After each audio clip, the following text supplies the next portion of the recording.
We'll intervene whenever we decide it's in our national security interest to intervene. And if you don't like it, lump it. The problem with America is not that we go around marauding around the world imposing ourselves.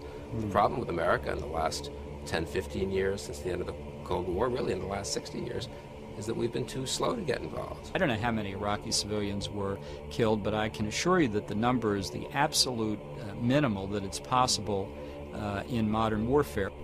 Every nation in every region now has a decision to make. Either you are with us or you are with the terrorists. You know, that land over there is yours. You'll go back to it one day because your fight will prevail and you'll have your homes and your mosques back again because your cause is right and God is on your side. Welcome to the darkened hour. Welcome to another episode of The Darkened Hour. I'm your host, Adam Fitzgerald. With me today is Brian McGlinchey, director of 28pages.org and current independent journalist at Stark Realities. Thank you for coming on to the show, Brian. Hey, it's great to be with you, Adam. We'll start off simple. What are the 28 pages? The 28 pages are a chapter from the report of a congressional joint intelligence inquiry into the intelligence community's activities before and after the 9/11 attacks. And so last chapter of a report that spanned several hundred pages. These pages describe a variety of links, investigative links, pointing toward the Saudi government. So links between people associated with the 9/11 plot and people who are either Saudi government officials or appear to be possibly, in some cases, agents of the Saudi government. They're working for them. And yeah, they were classified at the insistence of the Bush administration. Does the 28 pages recognize other foreign agencies such as Israel or Pakistan involvement with the monitoring of the hijackers, or is this strictly a Saudi investigation by the JIA? This chapter is specifically about Saudi government links. I mean, there might be just an incidental mention or two of maybe, I can't remember, like the United Arab Emirates, for example. Right. But contrary to speculation, there was so much speculation while they were secret. That's the nature of classification. Where people are thinking, who is it? This chapter is pretty much exclusively about Saudi government links to the attacks. Yeah. The 28 pages were actually mentioned by 60 Minutes in 2016 when former 9/11 Commission panelist John Lehman was asked if there were names in the documents, to which Lehman responded, quote, "The average intelligent watcher of 60 Minutes would recognize them instantly," end quote. Who is Lehman referring to? He was referring to, as some of us guessed at the time, Saudi Prince Bandar, who was the Saudi ambassador to the United States at the time of 9/11 and the time leading up to 9/11. And he's also a close confidant and friend of George W. Bush and the Bush family. To the extent that Mrs. George H.W. Bush, Barbara Bush, right, called him Bandar Bush, like he was part of the family. Yeah, that friendship lasted many years. Also, just to follow up on Bandar bin Sultan, he was actually friendly to other administrations, but with the Bush family, he had a very close connection, and I think as well as with the bin Laden family. Especially with Salim bin Laden, the older brother of Osama bin Laden and one of the more astute businessmen in the bin Laden bin Laden group, which is the largest construction firm in Saudi Arabia. Mm-hmm. In regards to the redaction of the 28 pages, the redaction came about from former President Bush, who exclaimed that releasing the material would, quote, "reveal sources and methods that would make it harder for us to win the war on terror," end quote. Would that be a valid defense? If not, why? Well, that's the usual go-to defense anytime the government wants to keep anything secret. It would expose sources and methods and put people at risk and so forth. it should always be greeted with skepticism. And I think the 28 pages, once they were declassified, just reinforced that they deserve skepticism. No, I mean, once you read the 28 pages, which people can do at 28pages.org after they're released in 2016, I mean, you really didn't see anything in there that was indicative of sources and methods that I saw that would have done that. It was pretty clear that this was purely intended to just shelter the Saudi government from any scrutiny. In July of 2016, the federal government released a document called File 17, which contained a list of 36 names, mostly Saudis who have some connection to the 9/11 hijackers, which much of the information was based on from the 28 pages. Can you elaborate further on that? Yeah, that's an interesting precursor. There was a drive at the time ongoing to release the 28 pages and to press the administration, the Obama administration at the time, to declassify them. The document 17, as we call it, that was an interesting precursor to the release of the 28 pages. At the time, there was a drive ongoing to release those pages and to press the Obama administration to do so. And at the time, Kathy Owens, who was a 9/11 widow, she had been following up herself. She's been very active and done interviews and so forth. She'd been following up herself, pressing the National Archives, which was conducting its own declassification review, on a separate appeal process, pressing them, for status. And a National Archives employee directed her to this document 17, which had been quietly, declassified, just kind of posted out there on the internet by the National Archives, but without any announcement. Hey, here it is. So she notified me of that, and sure enough, it was a very interesting, again, precursor to the 28 pages. You definitely see some overlap between the two documents. It just lists dozens of people of interest, essentially, to investigators who were looking at various ties. They range from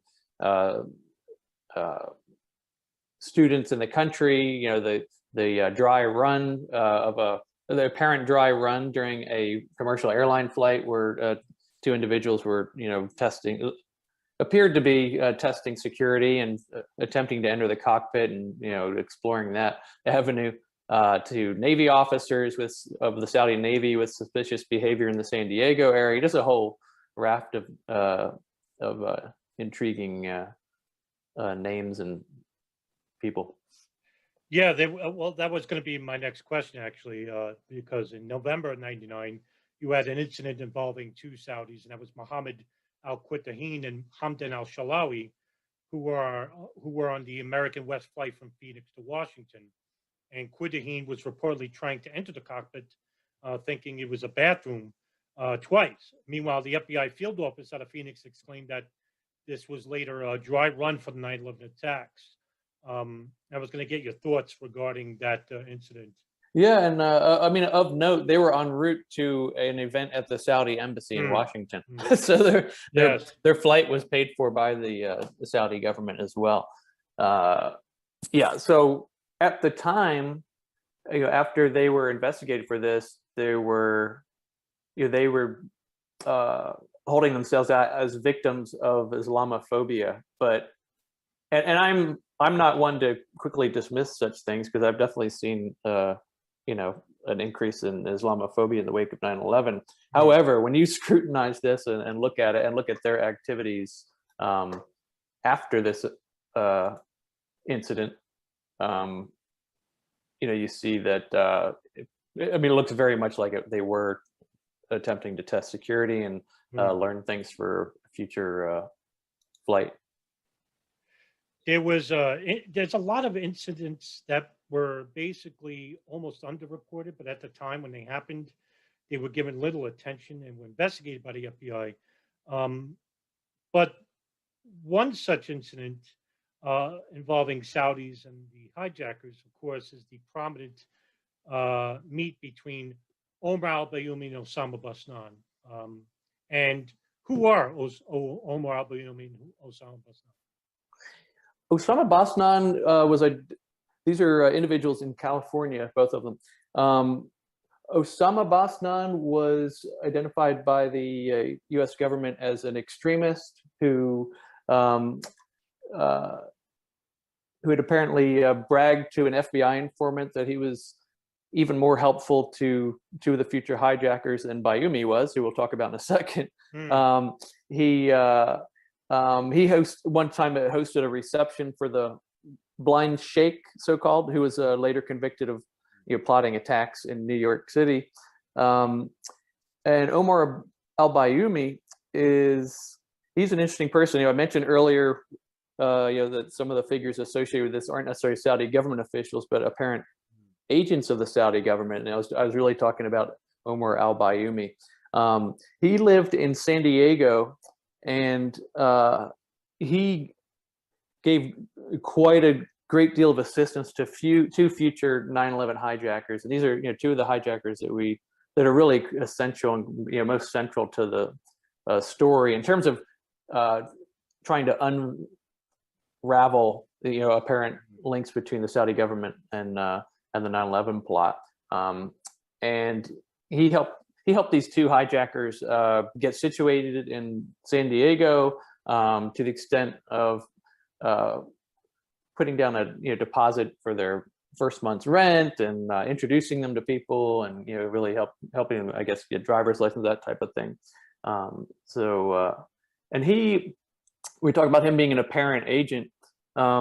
He had a no-show job at a Saudi government affiliated aviation company in Southern California.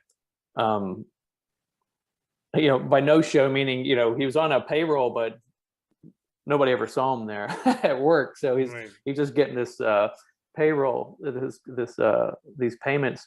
Not only did he receive payments, but during the time after the hijackers arrived, those payments skyrocketed from $465 to $3,700 a month.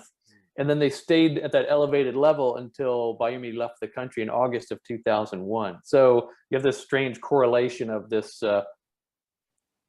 apparent stipend from the Saudi government, soaring just at the same time, overlapping with his assistance to these two future hijackers, who he claimed he had apparently met by chance. That's an interesting central story to this, is that Bayoumi, again, who lived in San Diego, drove all the way up to Los Angeles to the Saudi embassy in Los Angeles. There he met with a Saudi embassy official named Fahad al-Tumari. And so they had a meeting, and then he goes directly from this meeting to a nearby restaurant where he encounters these two future hijackers I mentioned earlier, Nawaf al-Hazmi and Khalid al-Midar. And he would later tell people that, I just happened to run into these two there, and because they recognized that, I guess, their dialect or something was the claim. So from that point, he invites them to come to San Diego and help them get situated. Just before that meet, I'm not familiar. I'm not sure if you're familiar with the story about Khalid Ben-Amareen. The name is definitely familiar. You have to, this was a Tunisian cab driver. Yes, that was ordered by Fahad al-Tumari to pick up two Saudis, but Fahad al-Tumari didn't mention the names of the two, and then when Khalid Ben-Amareen actually picked up the two, he drove them to the mosque, which was the King Fahd Mosque in Los Angeles, California. And later on, the FBI actually interviewed Khalid Ben-Amareen, and they showed him 30 photographs, and 19 of those were the hijackers of 9/11. And he picked out the two men that he picked up. There was Khalid al-Midar and Nawaf al-Hazmi. About a week or 10 days later, Robert Mueller ordered the investigation to be shut down, and they deported Khalid Ben-Amareen back to Tunisia. It's just another example of the FBI trying to investigate these incidences involving Saudis and they're stopped by their superiors. Is this a consistent theme regarding what we saw after 9/11? Yeah, I mean, absolutely. At every turn, from investigation like that to the 9/11 Commission, you see um, you see sincere interest to examine this by frontline investigators and and so forth being thwarted, or even by 9/11 Commission investigators being thwarted by the government, whether it's the FBI or the White House. Yeah, at every turn there was forces that determined that that was not a priority. Yeah, and that's unfortunate because there's between just Khalid al-Mihdhar and Nawaf al-Hazmi, there's such a prominent, almost this glaring aspect regarding the Saudis and their links to Khalid al-Mihdhar. Another question I have for you is regarding the JIS report. They mentioned an FBI informant who lived in Lemon Grove, California, whose code name was Stan, but it was later revealed his name was Abdus Sutter Sheikh.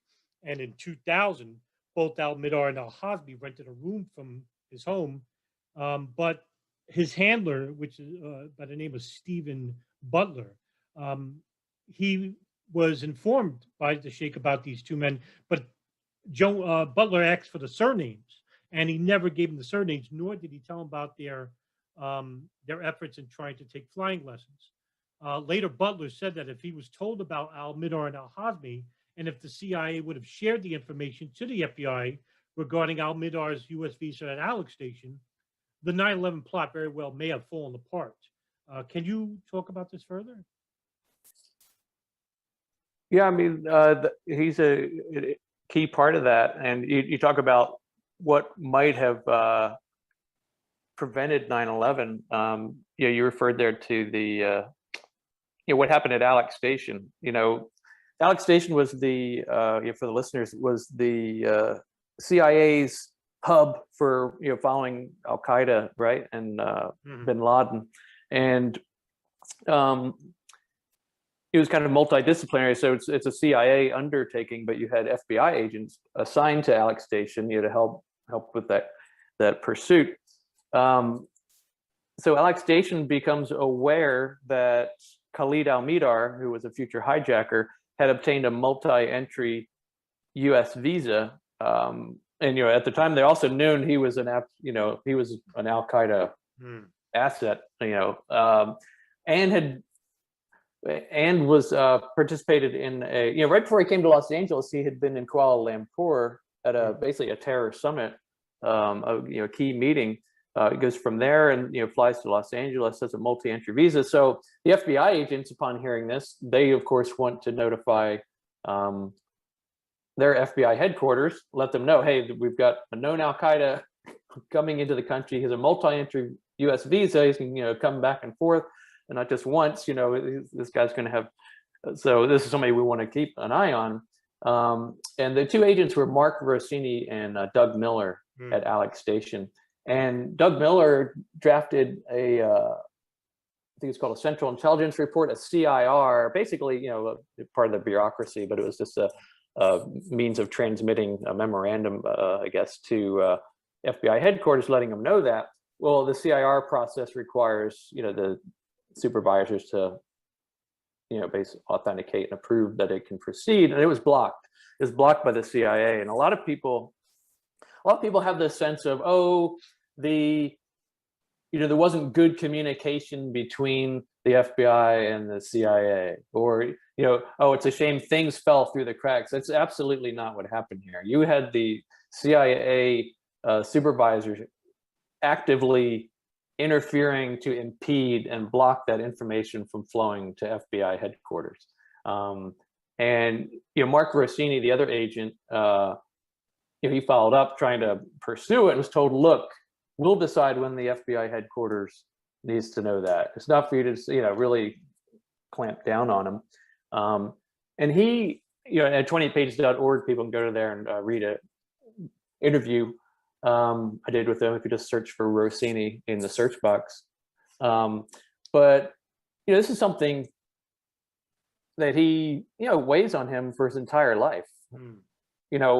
he went by the rules. He didn't tell FBI headquarters or, find some back way to let them know about it. And then imagine when 9/11 happens and he sees it's that it's this very same individual on one of the planes. So had the FBI had been notified, they would have monitored these guys, tracked it, and he thinks it's the difference between 9/11 happening or not happening is the CIA blocking that from happening. Of course, he has his theories about why.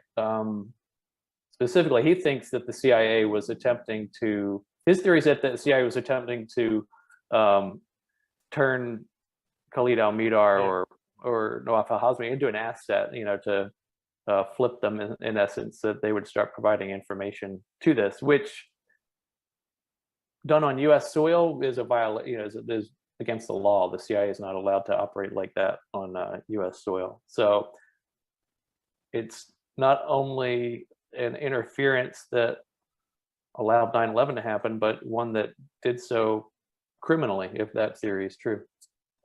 Yeah, I previously had interviewed Mark Rossini 2 episodes ago regarding what happened at Alex Station, and he basically echoed the same statements that you just said here today regarding al-Mihdhar and al-Hazmi.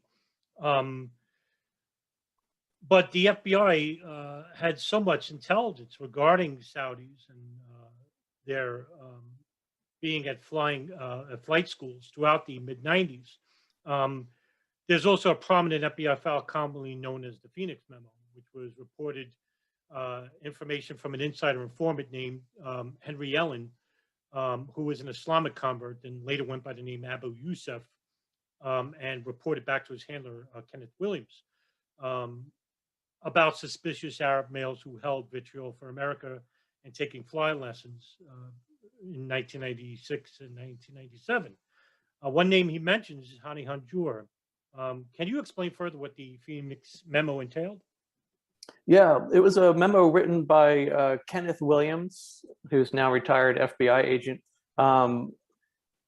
basically alerting headquarters that he's observing something that he thought merited further investigation nationally.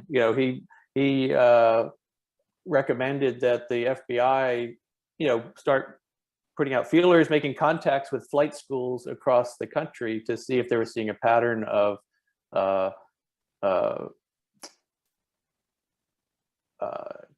guess Saudi and other people who are here in the country attending flight training, and to investigate that. And it was basically, now this, unlike the CIA one where it's blocked, this one appears to have just,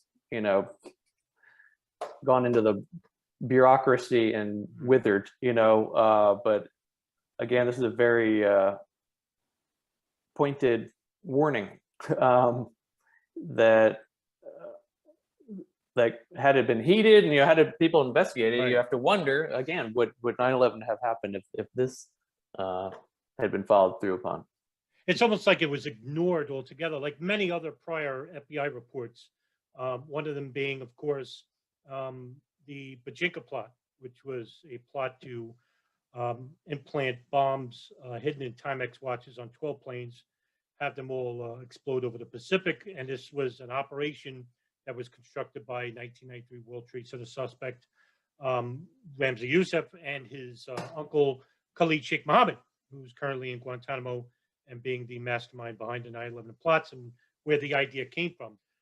The Philippines investigator Rodolfo Mendoza actually interrogated Abdul Hakim Murad, who was an associate of Ramzi Youssef, and basically alleviated to his interrogators about the details of the plot. And it was manyfold. It was an assassination attempt on Pope John Paul II, who was to visit the Philippines, and of course, hijacking one plane and crashing it into CIA Langley headquarters. And I think that's where the idea for 9/11 originated from. And that warning actually we shared with the FBI, and the FBI, of course, right in the wind. So, of course, why am I bringing this up is because you had National Security Advisor Condoleezza Rice, who went before the 9/11 Commission and basically said, we had no idea they would use planes as weapons. Well, you had prior intelligence coming from the FBI showing you that there was even years prior, talking 5-6 years prior to the attacks, that yes, there was suspicious admirals that were attending flight training schools. So there seems to be quite an enormous amount of Saudi involvement, whether it be indirectly or directly. So my question to you is, why is the United States protecting the Saudis instead of prosecuting those affiliated with the attacks? I think there's just so many interests that so many different forces and institutions that have an interest in perpetuating a friendly relationship between the Saudi government and the U.S. government, that it creates a lot of pressure to ignore things. I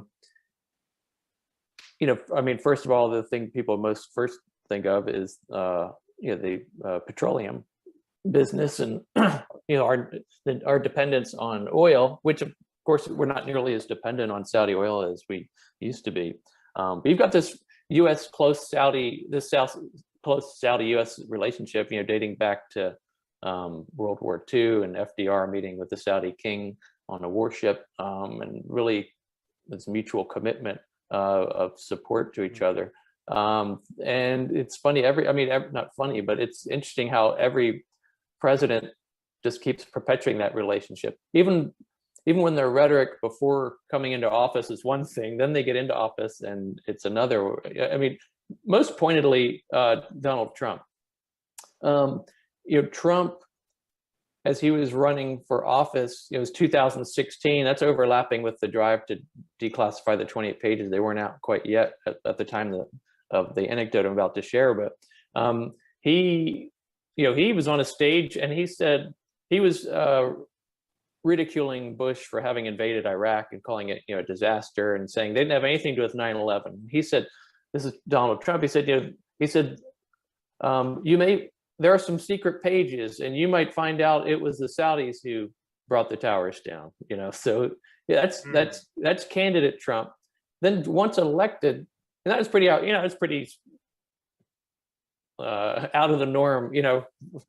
Was somewhat of that level to be talking about that, consistent with what you and I were just talking about, the tendency to put it all under the rug. Then he's elected, and he proceeds to have an extraordinarily close relationship with the Saudi government, the one he had suggested was behind 9/11. And I think, to the extent that his first state visit, he broke protocol. It had been tradition in the United States that the first presidential visit is either to Mexico or to Canada, one of our neighbors. His first state visit was to Saudi Arabia. And I think a big reason for that, I talked about oil, now you get to the other reason. One of the big things that Trump touted during his presidency was these giant weapons deals that were done, selling weapons to Saudi Arabia. It's almost like a protection scheme or racket. I mean, the Saudi government buys all these weapons from the U.S. government in the United States, and in exchange they have this cooperation thing. And so you've got a lot of, again, getting back to forces who have an interest in maintaining that positive relationship. All these weapon manufacturers, they don't want to see their apple cart, they don't want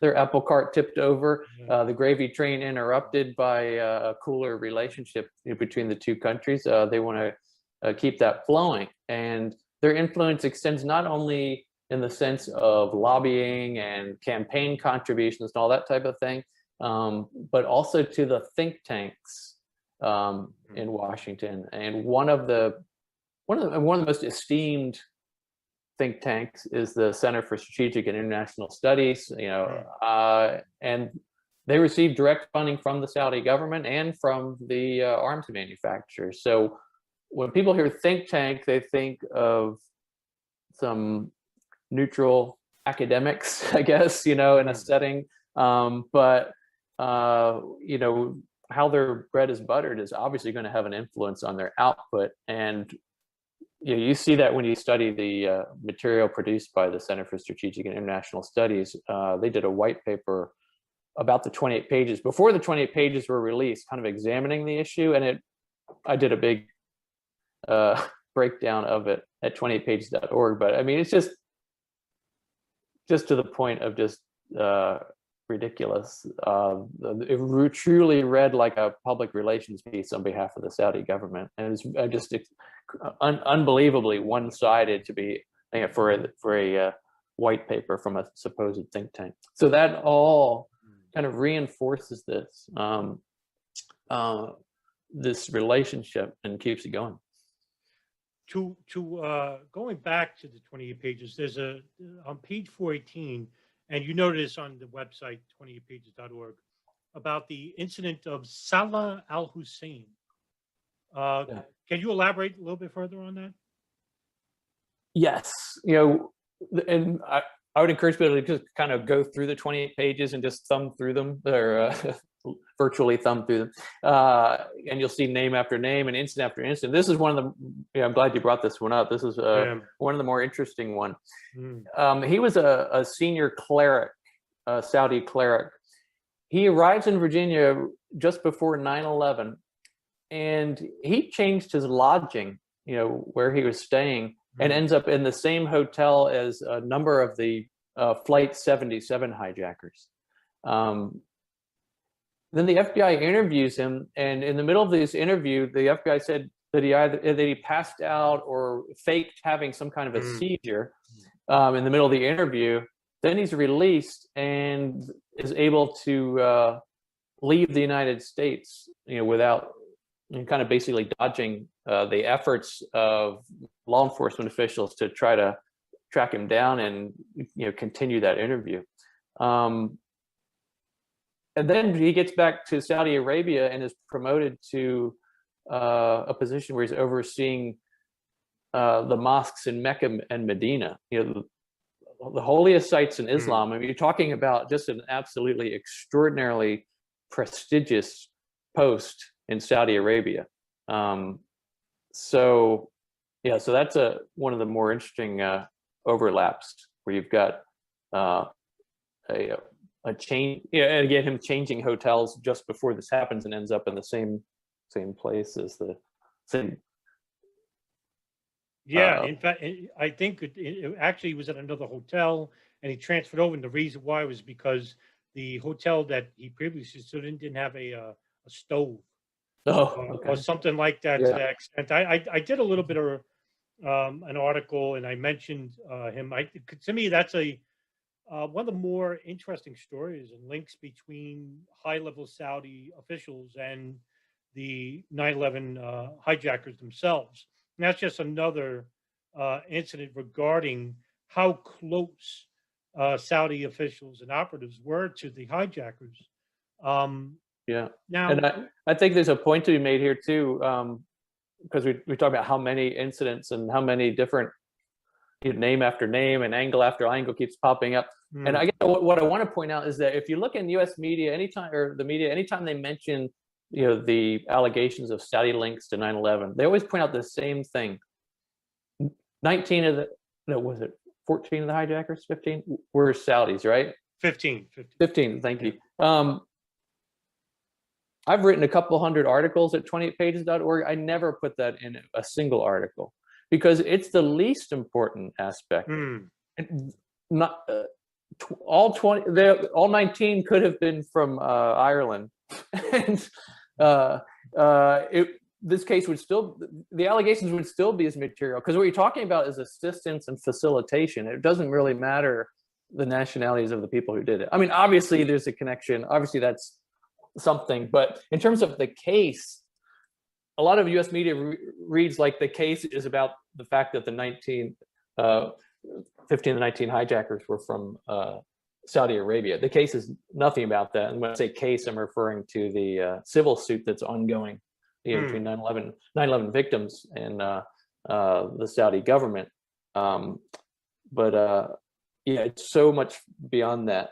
It's, you know, angle after angle and connection after connection between, you know, people associated with the Saudi government, people associated with the plot. Right. There was another interesting incident. I wish I could remember the names of Saudi princes. After 9/11, they were found killed. One was actually, I think, one was dead in a desert where he died of thirst. Another one was, A heart attack. yeah, was it a heart? I think it's said to be a heart attack. Can you elaborate on that a little bit? If I recall, and I can't remember who the FBI had interviewed, it might have been Abu Zubaydah. I can't remember. But the FBI, you know, somebody associated with 9/11. Yeah, I think that's right. That's right. It was Abu Zubaydah. That's right. Okay, so he had contact information regarding some of those princes. Yeah, right. And so shortly after, he kind of elevates these names to people of interest. You know, one was said to have died of a heart attack. The other was said to have died of thirst in the desert, you know, shortly after these are. So, yeah. So dead men tell no tales is probably what happened there. Sure. The thing is that it was really not, I mean, to me, it's a great link into, you know, here you have an Al-Qaeda operative with names of prominent Saudi princes, and then all of a sudden, all three turn up dead. Right. And so it's just a matter of convenience. Again, yeah, like you say, dead men tell no tales. To go a little bit about into the civil lawsuits that are coming out after this, one of them is the JASTA Act. What is the JASTA Act? JASTA is the Justice Against Sponsors of Terrorism Act. And it was many years in the making, and it was finally enacted in the fall of 2016 over the veto of President Obama. It was Obama's only veto override of his term in office. And it modified something called the Foreign Sovereign Immunities Act. It basically modified U.S. law to make clear that and clear a legal hurdle that had been put in the place of 9/11 survivors wanting to sue the Saudi government. Now, the JASTA doesn't mention Saudi Arabia at all. It just says that basically there's something called sovereign immunity. The presumption is that you can't sue foreign governments. So then really what you come down to is allowing in certain cases, what are the exceptions that allow you to sue a foreign government? JASTA makes clear, yes, you can sue a foreign government for their alleged sponsorship of terrorist acts that occur on US soil. So that's what the act basically says in a nutshell. And so it cleared the way for this civil suit to proceed, which is 9/11 victims, you know, people who were there and injured and so forth, or, you know, from the following, all the health hazards that, you know, emerged after 9/11. Victims, family members, and also insurers, of course, have a huge interest in this as well, since they were, you know, paid out untold billions of dollars in claims on this. So, so they are suing the Saudi government. It's an extraordinarily complex case and an extraordinarily slow case as it grinds through the court system. I mean, it is underway.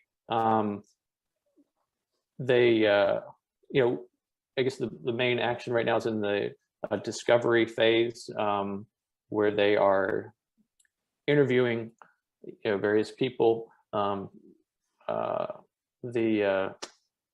And also, you know, discovery phase also includes the production of documents. And here the FBI and the U.S. government in general continues to resist, you know, releasing documents to this case.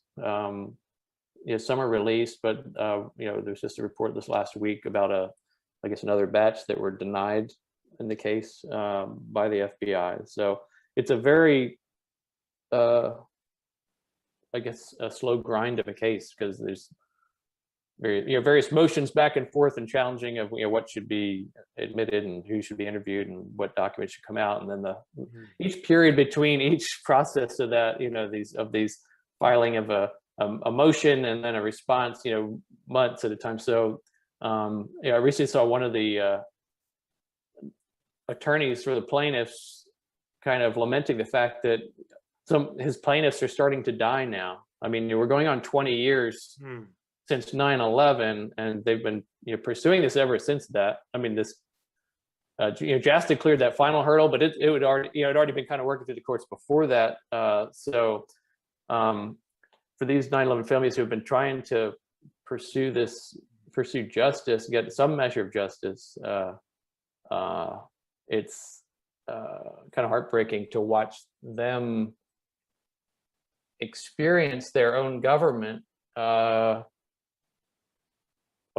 apparently, ostensibly siding with the Saudi government in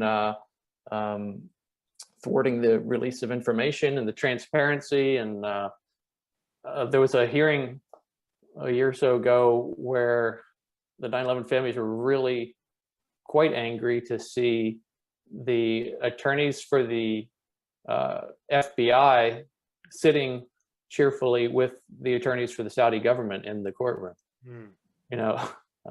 You'd think they would at least hold up an appearance of neutrality, but so yeah, that angered them quite a bit.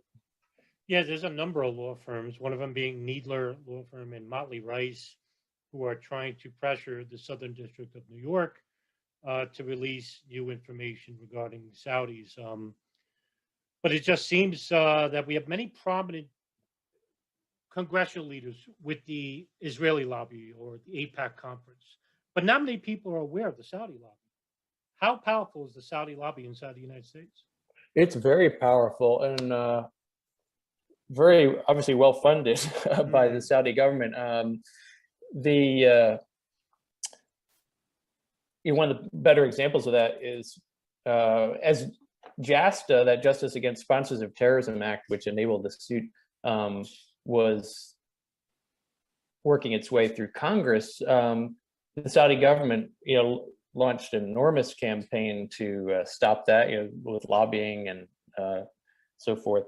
Then JASTA passed, and then they took it to an entirely new level. They launched an enormous counterattack aimed at repealing JASTA or weakening it, because you can imagine how much they have at stake in this case.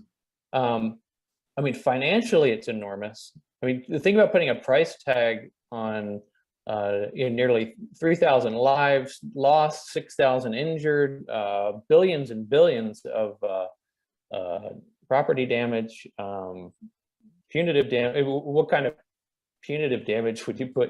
So obviously they have enormous stake there financially, but also from a reputation point of view, and what it would do to rock potentially that cozy U.S.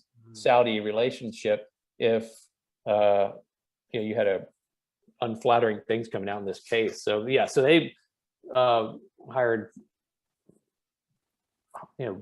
dozens and dozens of firms and assets across the country, to the extent of even lobbying state governments and state government officials to oppose JASTA, arguing that it would, how the Pentagon, when they build a jet, every part's in a district, there's components all over. Basically using that every state has an interest in the F-35 or whatever they're buying from us, and other things, and arguing that it would be bad for the state economies if JASTA proceeded. So I mean, that kind of shows you how comprehensive their lobbying effort is. It includes former senators and on their payroll, and There's a lot of interest involved here and abroad. In the very early period after 9/11, with the advent of the construction of the 9/11 Commission and the joint inquiry into the attacks, where did you get the idea to make the website 28pages.org? From a press conference I saw. It was the summer of 2014, and I just happened to see a video of a press conference being led by Congressman Walter Jones, Congressman Thomas Massey, those are two Republicans, and Stephen Lynch, a Democrat from Massachusetts. who they had introduced a resolution urging the release of the 28 pages. And I had not really heard of the 28 pages before at that point. And I just found it an intriguing topic. At the time, I was looking for an outlet for my general frustrations with the government. And so just like, what might I get involved in? This is kind of you're pursuing your inquiry here with your series. I was looking for something to do as well. And so I when I found that there was no, you had this congressional leadership pushing the issue, but when I found that there was no, number one, there wasn't very good information on the internet in general about the 28 pages. Right. And then, so you had kind of a lack of good information. And then there's a lack of anybody pushing kind of a grassroots push on this, urging people to contact their legislators in Washington and so forth and press the issue. So I just decided to launch 28pages.org as an information activism hub for this drive to declassify the pages. And I wanted to make sure it was done right, before somebody else did. I didn't want anybody with an Islamophobic bent to to stake their flag out there and be the one leading the charge on this. And I wanted to create a site that was very rooted in facts and not speculation. That would be a credible source for not only for citizens to learn about it, but also journalists to kind of have resources and so forth to turn to, and then also to use it as a hub to encourage people to get involved and press their legislator to co-sponsor that resolution and build that momentum. And it was also it was a tantalizingly finite goal as well. We all have a lot of things we'd like to change about government. This one seemed like, hey, we can do this one. It's 28 pages. Can we just get these 28 pages? It was like a very targeted topic, targeted goal. So that had some appeal as well. Sure. It's also the prominent website regarding the 28 pages. I've revered your website, revered it very much so over the years, in the same fashion as I revered historycomes.org. No, thank you. Well, yeah, it's very informative. It's very lengthy too. But in regards to, I have to admit that in regards to about conspiracy and speculation, rabid conspiracy theorists have been at the forefront, unfortunately, in regards to 9/11, more so than any other event that I've come across, unfortunately. And one of them is regarding the Pentagon issue of whether a plane had crashed there or not. Right. And that goes back to Khalid al-Mihdhar, Nawaf al-Hazmi, and the direct link to Saudi operatives and Saudi officials funding them. The conspiracies that came out regarding the Pentagon issue came out as early as 2001, regarding one book called Lepent Gate, written by Thierry Masson, suggesting that the hole that was the impact hole of the Pentagon was only 16 feet, and it was blocked off by the firemen's foam that was covering the first floor, trying to put the fire out near the hole into the generator. The conspiracies that surround that issue of the Pentagon still permeate the truth movement today, the 9/11 truth movement. Does this help agencies like the FBI, like the CIA, in regards to the general public believing the more fanatical tales and not investigating the issues further, not investigating something like the 28 pages further because of this? Yeah, I think all that definitely helps immunize the government against having to become more transparent on 9/11. I kind of experienced that myself when I launched 28pages.org. And I did so, my primary interest wasn't a whodunit or let's expose the real story in that kind of a sense. Mine was coming from more of a foreign policy interest. My interest in the case was, hey, here's a way to expose the hypocrisy of the United States government, where, especially in this foreign policy realm, where we the United States government invades Iraq after stirring up all these connections between these false connections between 9/11 and Iraq. Meanwhile, they're burying 28 pages, summarizing all kinds of leads and connections between the Saudi government and 9/11. So that was my interest, just to kind of as a background. So I wasn't quite prepared for when I did that, what I was going to encounter, because when I started writing about it, the people who embrace some of the wildest theories are all commenting on I had to shut down comments on my pages because it was just becoming nothing but all this the oddest of ideas and theories about 9/11. And I respect everybody's opportunity to examine things and look at different angles. That's fine, but the more there's so much odd stuff out there, and I guess I became more and more aware of all of them as time went on. And I guess my favorite was when I learned that of the theory of the World Trade Center is coming down by a remote anti-gravity ball. I mean, that was out there. So and we can laugh at it, but back to your question, your point, yeah, it definitely undermines it. I mean, every time I explain to people what I was pursuing with 28pages.org, I always felt this. I always felt I was handicapped, that I always had to work extra hard to demonstrate, hey, I'm not one of the people who is embracing these odd theories. I had to keep saying, hey, this is a legitimate thing. And you've got former Bob Graham, the former chairman of the Senate Intelligence Committee, would thinks that not all this information is being out. So so there is this tendency, if you're pursuing 9/11 transparency, to be perceived as a nut job unless you prove otherwise. So so definitely not helpful to people who have a sincere and well-grounded interest in learning more about the truth of 9/11. That you have all that dynamic in the background.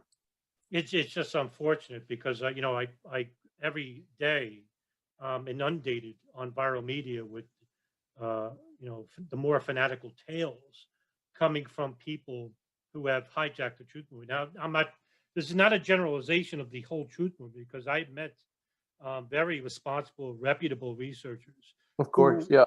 But the problem is that they're almost like at the background, so to speak, blanketed by the more outlandish and more louder proponents of these theories. And it just perplexes me. And at times, I'm almost like staggered, and I shouldn't be, because I've experienced firsthand these outrageous allegations. But at the same time, it's almost like I have to throw my hands up sometimes and just say, is the effort worth it? And I think, yes, it is. It is worth it to have people like yourself, people who are, like you say, Bob Graham. I've done interviews with Mark Rossini, Anthony Shaver from Able Danger. There are people that are not in the whole government is not corrupt. You do have elements of the government that are corrupt in the sense that they are protecting interests. And you have shown that with the 28pages.org website. It's not that we're not following the official narrative of the 9/11 Commission report. In fact, we're showing you that they are not fully investigating 9/11 as they should be. Right. Would that be a proper representation? Yeah, that's right. Absolutely. And now we await 20 years running for the biggest trial in American history. Khalid Sheikh Mohammed and the 4 others charged for their alleged participation in 9/11 attacks. My question for you is twofold.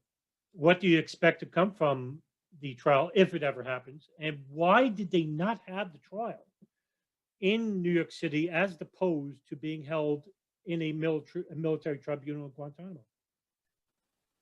I mean, I can't spell out the underlying hardcore legal reasons and rationales for all that type of thing. I don't know if the case is going to ever happen. We talked earlier about the 9/11 families pursuing justice in a civil case against Saudi Arabia. I mean, 20 years now we're going on, and nobody's been tried for this with all these people in custody. Yeah, so I mean, I just don't know if that case can happen. It was just damaged so severely by the use of torture, and by the pursuit of that. I mean, this country has demonstrated the ability to use the U.S. criminal justice system to investigate, try, prosecute, and convict terrorists over and over again. I mean, you've got the so-called 20th hijacker sitting in the Supermax facility in Florence, Colorado right now, as an indicator of that, and many more beyond that. The blind sheikh. I mean, we've seen that process used, and now, so to not use it in this case, it's just turned into a complete disaster, and one that was compounded by the fact that so much of the so-called evidence and statements was produced via torture. So we can't even necessarily rely on the truth of what was demanded under torture. So it's a real black mark on the United States government, the way that's been pursued, and it's to the detriment of the U.S. reputation in the world. That the United States would want to hold itself out as this example of justice, and it's been the opposite of that. It's justice delayed is justice denied, and to say nothing of using torture to extract information and confessions and so forth. Just a short follow-up to that regarding the torture of Khalid Sheikh Mohammed. Is it? Do you think it's because of the reason why we haven't had a trial is because of the mere fact that we coerced confessions by use of torture in regards to Khalid Sheikh Mohammed, Abu Zubaydah, Ramzi bin al-Shibh, and the rest? Well, I mean, it definitely explains a huge chunk of the delay, because so many of the motions that are going on right now in that case are related to the torture. That's been a huge part of it, and the defense wanting to get more information about where these interviews were conducted and so forth. And there's a black site in Poland, and so yeah, I mean, that alone accounts for, just administratively, for a lot of the delay is the time, to say nothing of what we were talking about earlier as far as the reliability of the information that was gleaned. Yeah, there's a great book which I've read previously called Ghost Plane, written by Steve Cole, that talks about the CIA salt pits, as they were called, in regards to these torture sites that they used. And the methods of torture that these guys went through were staggering. In fact, in Abu Zubaydah's case, CIA case operatives knew that he was afraid of bugs, and on the first day that they interrogated him, they put him in a coffin for 24 hours filled with spiders and beetles. Now, I'm perplexed at the idea of what they probably were trying to do here.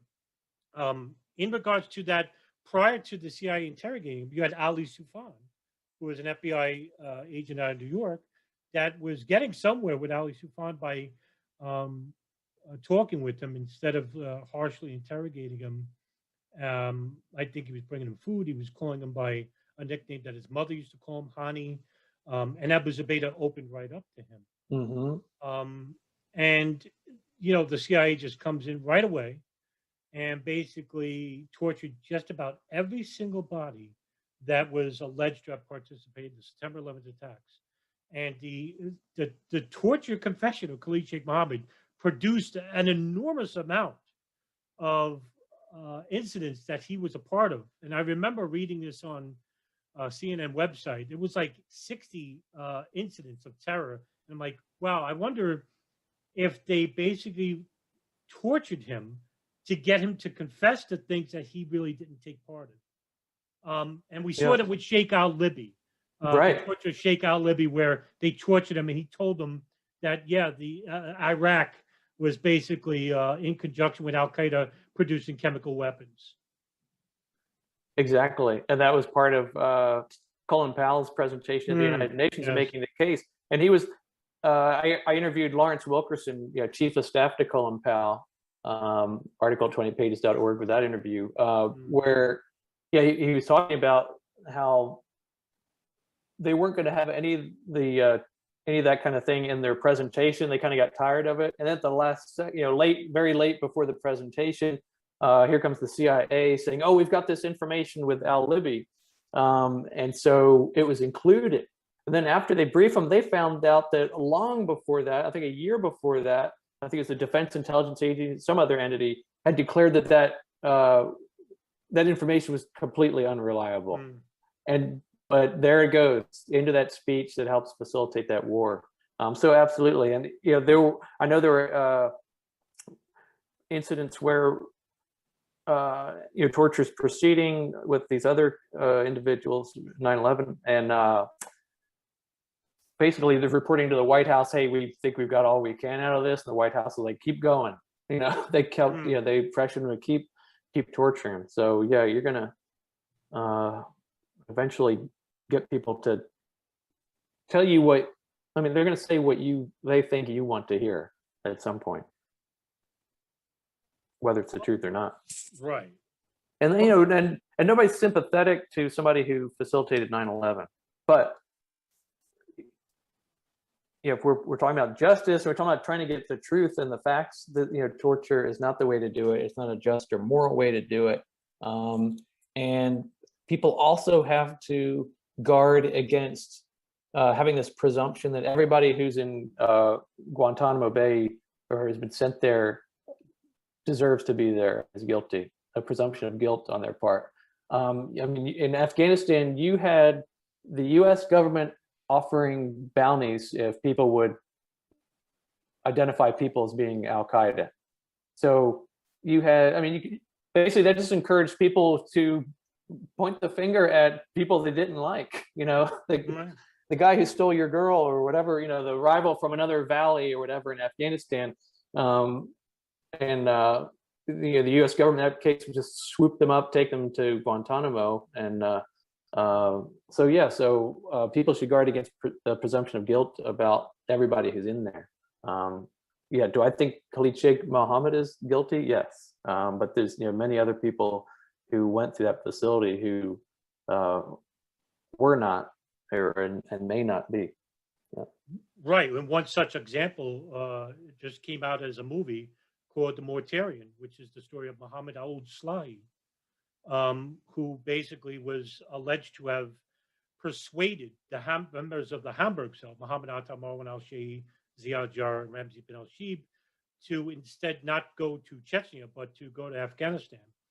And that was the link between the Hamburg cell and Al-Qaeda, allegedly. And it was found out that he had no such invitation to the Hamburg cell. And I think he's in, he's stuck somewhere, and I forgot the name of the little place that he's stuck in, because he doesn't have a passport. But the movie is called The Mortarian. I believe I'm saying that correctly. In which I would tell people to go watch it. It's a pretty fascinating film. It does sound interesting. What is the goal of you? What is the future of your website? What kind of goals do you want to set? And is there do you have any other ideas, or maybe a book that may have crossed your mind? And do you think that there could be, or is it realistic that there could be another independent investigation into 9/11 attacks, one that will look at the documentation and evidence and not be as selective as the congressional inquiries were? Let's see, to answer your first part, 28pages.org right now is basically a static resource that's out there. I'm not adding new content or writing there anymore. I talked to you about how when I launched 28pages.org, it was attractive to me how finite the goal was. The goal was to get the 28 pages released. And they were declassified in 2016, albeit with many remaining redactions, but I think that's as good as it's going to get. And I think I got the sense from the congressional sponsors that while there's probably maybe some more things of interest in there, that it did go a long way to revealing the majority of what is of interest there. So yeah, so 20page.org, the website is maintained. There's hundreds of articles there, the 20 pages themselves, interviews with Mark Rossini, Lawrence Wilkerson, and a lot of other people. So it continues to serve as a resource. And now I've changed now. So I'm writing about a variety of contents now, and I have a Substack newsletter. Substack is a kind of a powerful new trend in journalism right now that cuts out the social media middleman between or the official, I guess, newspaper and institutional middlemen and editorial middlemen between journalists and readers. And so it's a means where basically you receive content via email, new posts. And my newsletter is called Stark Realities with Brian McGlinchey. It's at starkrealities.substack.com. And I had found with the 28 pages that I'd built a following on Facebook of close to 6,000 people, not an enormous number, but a nice niche group that was interested in my topic. I found that in the wake of the Russia hysteria in 2016, Facebook decided they're going to clamp down on so-called fake news and so forth, and there's a lot of collateral damage, if you will, in that campaign. And my site was certainly one of them. I wrote one article and posted it, and it was a exclusive with Kenneth Williams, of the Phoenix Memo fame, where he was talking about how the FBI told him not to cooperate with the 9/11 plaintiffs. And when I posted that to Facebook, again, close to 6,000 followers. They showed it to 4 people out of 6,000. So that's why I'm at Substack. If you go to Substack, starkrealities.substack.com, you can sign up to receive free content, and then you don't have to worry about whether you see my content or not. Whereas you will if you follow me on Facebook. Good luck, because the chances you would be notified. But this is kind of cuts out the middlemen. So that's what I'm doing this. I'm writing about a lot of topics, foreign policy and domestic policy. So that's where I'm doing now a variety of things there. Just again trying to expose government hypocrisies and common misunderstandings that people have, and kind of burst myths about a variety of different topics there at Stark Realities. I have not considered. I mean, I have considered over time a book, but I don't have any plans in the making for that. You had asked if I felt we'd ever have like a viable, credible follow-on inquiry into 9/11, and sadly, I must say no. I think it can only be accomplished through work like you're doing, I've done, and others in terms of continuing to root things out. The 9/11 Commission has this undeserved halo on it. From a public relations standpoint, it accomplished its goal of being the alleged definitive final telling of the 9/11 tale, which it's anything but in a variety of aspects. And so it's hard to imagine how you'd ever have 20 years now, hence any kind of momentum towards a new investigation of that, especially when you think about all those interests who want to avoid rocking the boat and stirring that up. So yeah, it's up to, I think, individuals and declassification processes, maybe of selected documents, that type of thing. It's up to former agents and employees of the federal government speaking out. I know, there are a number of former agents cooperating with the plaintiff's attorneys in the 9/11 case against Saudi Arabia, for example. Kenneth Williams, he was told, no, don't talk to them. And initially he obeyed that directive, but then crisis of conscience said, look, that's not right. I'm just, the truth is the truth, let them have their day in court. If they can make a case, fine. If not, fine. But he was told, hey, we don't want you doing that because the Trump White House is trying to have good relations with the Saudi government. I mean, that's the Department of Justice. That's the FBI saying that good relations between the Trump White House and the Saudi government is a reason not to basically share facts with people. Brian McGlinchey, 28pages.org, Stark Realities. Thank you very much for coming on. Thanks so much for having me.